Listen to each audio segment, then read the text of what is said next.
നമ്മളിന്ന് ഉണ്ടാക്കാൻ പോണത് കോഴിക്കോട്ട പായസമാണ്. ആവശ്യമുള്ള അരിപ്പൊടി, പിന്നെ നമുക്ക് ആവശ്യത്തിന് ഉപ്പ് ഇട്ടാൽ മതി. കുറച്ച് പൊടിക്കനുസരിച്ച്. പിന്നെ നന്നായി ഇളക്കിയെടുക്കുക. നന്നായി ഉപ്പൊക്കെ അത്യാവശ്യം എല്ലാവിടെയും ആവുന്നത് വരെ നന്നായി ഇളക്കിയെടുത്തിട്ട് കുറച്ച് പാലൊഴിച്ച് കൊടുക്കുക. പാലൊഴിച്ച് കൊടുത്ത് നന്നായി കുഴച്ചെടുക്കുക. നന്നായിട്ട് കുഴച്ച ശേഷം നമുക്ക് എത്രയാണോ പൊടിയുള്ളത് അതിനനുസരിച്ച് പാലൊഴിച്ചാൽ മതി. അത്യാവശ്യം നന്നായി കുഴച്ചെടുക്കുക.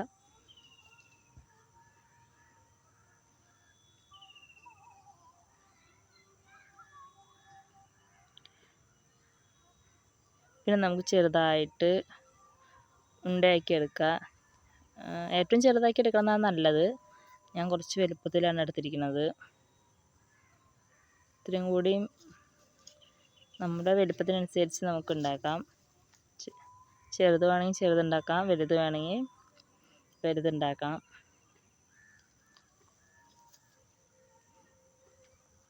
ചെറുതുണ്ടാക്കിയാലാണ് ഇത്രയും കൂടി ടേസ്റ്റ്.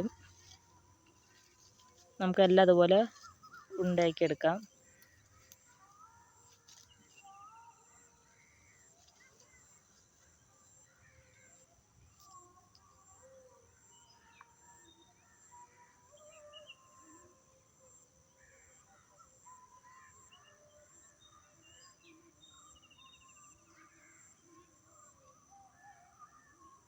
എല്ലാം അതുപോലെ ഉണ്ടാക്കിയെടുത്ത ശേഷം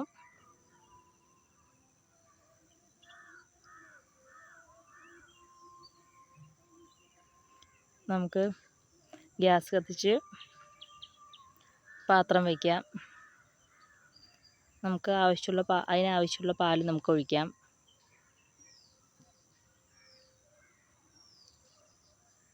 ഞാൻ ഒഴിച്ച പാൽ കുറച്ച് കട്ടിയുള്ള പാലാണ്.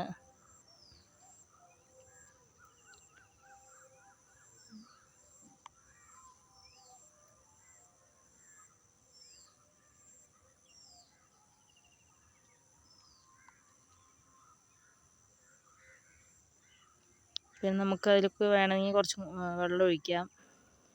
പിന്നെ പഞ്ചസാര ഇടുക. നമുക്ക് മധുരത്തിനനുസരിച്ച് പഞ്ചസാര ചേർക്കാം. നല്ല മധുരം വേണമെങ്കിൽ നമുക്ക് നന്നായി പഞ്ചസാര ഇടാം.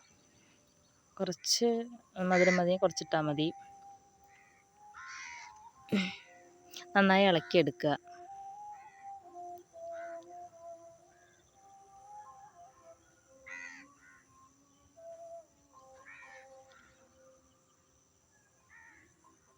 പിന്നെ അതിനകത്തോട്ട് ഇടാം. നമുക്ക്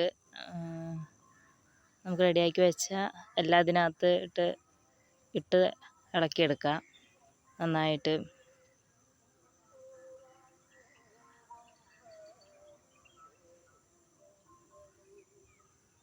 അത്യാവശ്യം നമുക്ക് നന്നാക്കി കുറുക്കിയെടുക്കണം. പാല് നന്നായി വെന്ത് കുറുകി വരുന്ന രീതിയിൽ വരെ നമുക്ക് ഇളക്കിയെടുക്കണം.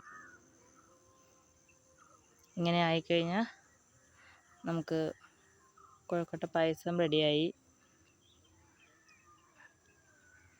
നന്നായി ഇളക്കിയെടുക്കണം. പിന്നെ നമുക്ക് 2 ഏലക്കായ എടുക്കാം. ഏലക്കായ അതിനോട്ട് ചേർക്കാം. നല്ല മണം വേണമെങ്കിൽ നമുക്ക് 2-3 കൂടി ചേർക്കാം. ഞാൻ ഇപ്പോൾ 2 ഇട്ടിട്ടുള്ളൂ അതിലോട്ട്. പിന്നെ നമുക്ക് അതിലേക്ക് വേണ്ട മുന്തിരിയൊക്കെ വറുത്തെടുക്കാം.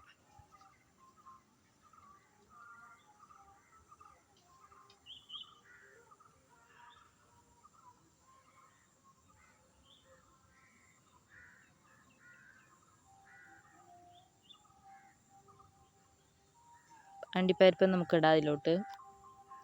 അതും വറുത്തെടുക്കാം.